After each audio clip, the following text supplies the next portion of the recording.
नमस्कार बच्चों, हम लोग आज से 12th क्लास के केमिस्ट्री का रिवीजन शुरू कर रहे हैं, जिसका ये पहला वीडियो है। इसमें हम लोग पढ़ने वाले हैं विलयन, जिसमें सबसे पहले प्रश्न उठता है कि विलयन किसे कहते हैं। तो विलयन दो या दो से अधिक पदार्थों के समांगी मिश्रण को विलयन कहते हैं। विलयन दो या दो से अधिक पदार्थों के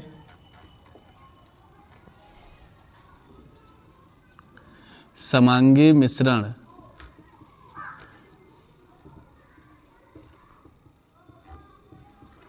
को विलयन कहते हैं।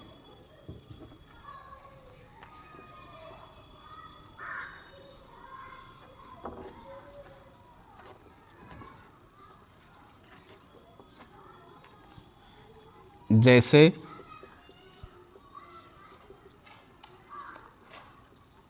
पानी और नमक का विलयन। अगला प्रश्न उठता है कि विलयन के घटक कितने होते हैं। तो विलयन के घटक दो घटक होते हैं। कौन कौन से? तो पहला है विलेय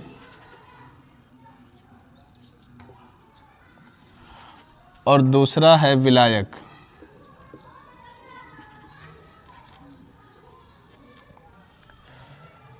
विलेय किसे कहते हैं और विलायक किसे कहते हैं?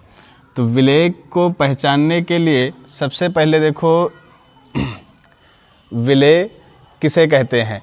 विलेय जिसे घोला जाता है उसे विलेय कहते हैं, तथा जिसमें घोला जाता है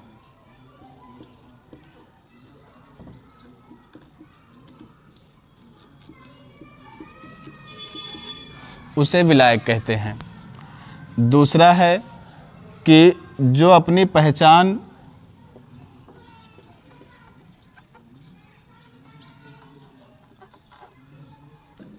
खो देता है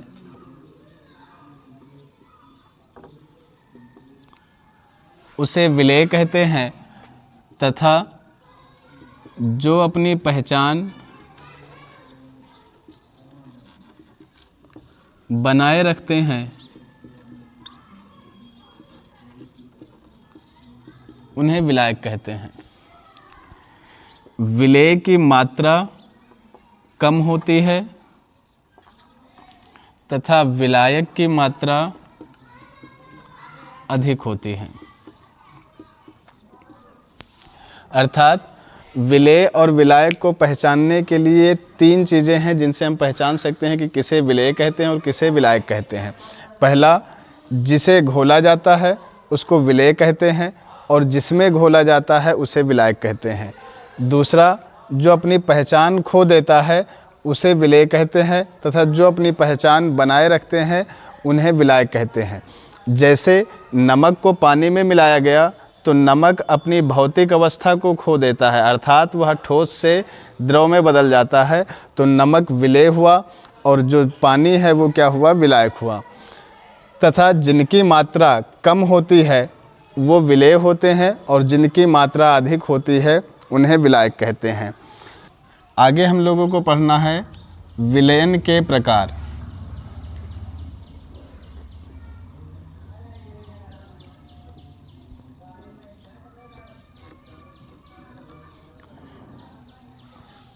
तो विलयन को दो आधार पर वर्गीकृत किया गया है। पहला है उनके अवयवों अर्थात घटकों की मात्रा के आधार पर, और दूसरा उनके भौतिक अवस्था के आधार पर। पहला,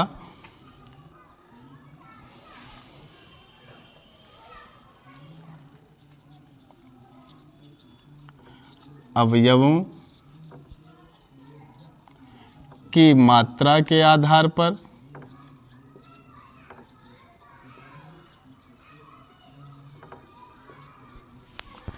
तथा दूसरा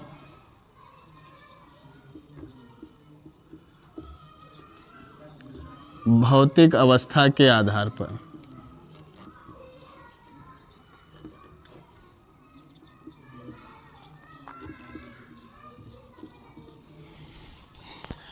अवयवों की मात्रा के आधार पर विलयन को 5 भागों में बांटा गया है, जिसमें सबसे पहला है तनु विलयन,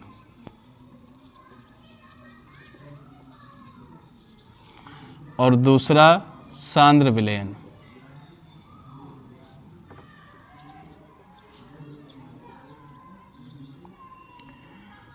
तनु विलयन किसे कहते हैं और सांद्र विलयन किसे कहते हैं? तो जो तनु विलयन होता है, इसमें विलेय की मात्रा कम होती है।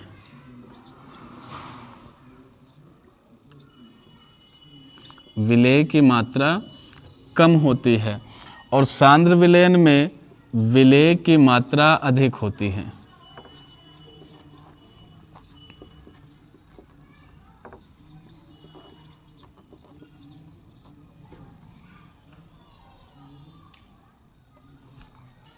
इन दोनों का अध्ययन तुलनात्मक रूप से किया जाता है। जैसे 3 गिलास हैं,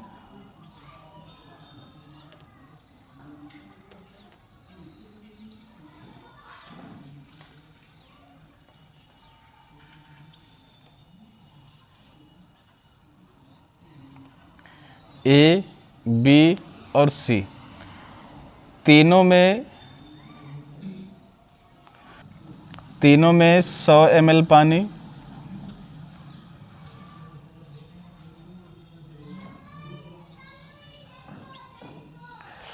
तथा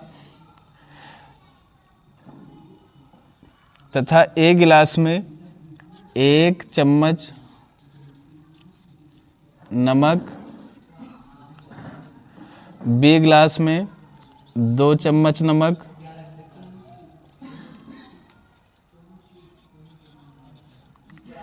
तथा सी में 3 चम्मच नमक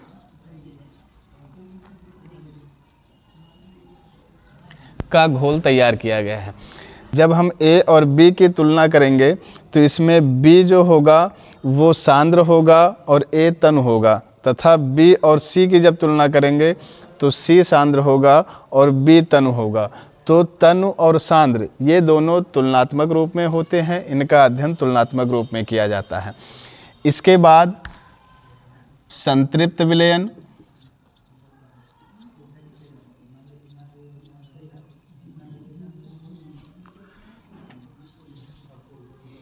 असंतृप्त विलयन,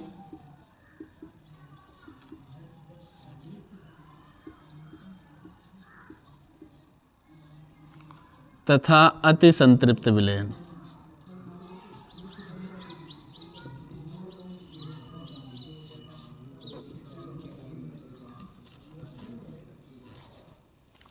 ये 3 प्रकार के, कुल मिलाकर 5 प्रकार के होते हैं। संतृप्त विलयन किसे कहते हैं? जिसमें विलेय की मात्रा उसकी विलेयता के बराबर हो, तो उस विलयन को संतृप्त विलयन कहते हैं। असंतृप्त विलयन में विलेय की मात्रा उसकी विलेयता से कम होती है, तथा अति संतृप्त विलयन में विलेय की मात्रा विलेयता से अधिक होती है।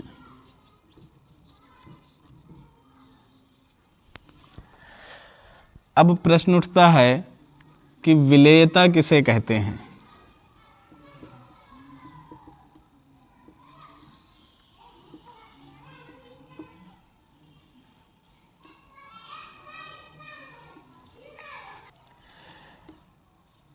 सामान्य ताप और दाब पर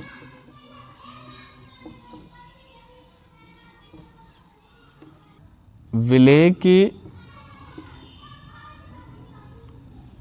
वह अधिकतम मात्रा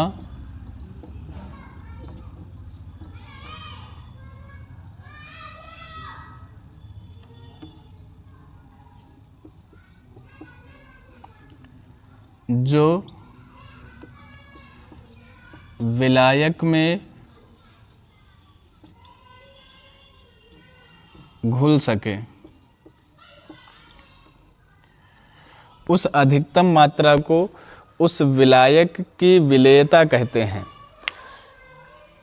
इसके बाद भौतिक अवस्था के आधार पर विलयन को 3 भागों में बांटा गया है। पहला है ठोस विलयन, दूसरा है द्रव विलयन तथा तीसरा है गैसीय विलयन।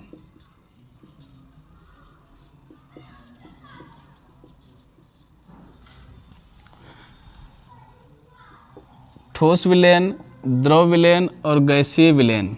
इन ठोस विलयन में विलेय, ठोस, द्रव तथा गैस। द्रव विलयन में ठोस, द्रव तथा गैस और गैसीय विलयन में भी ठोस, द्रव तथा गैस तीनों हो सकते हैं। लेकिन विलायक ठोस विलयन में ठोस होता है तथा द्रव विलयन में द्रव पदार्थ होता है और गैसीय विलयन में गैस होता है।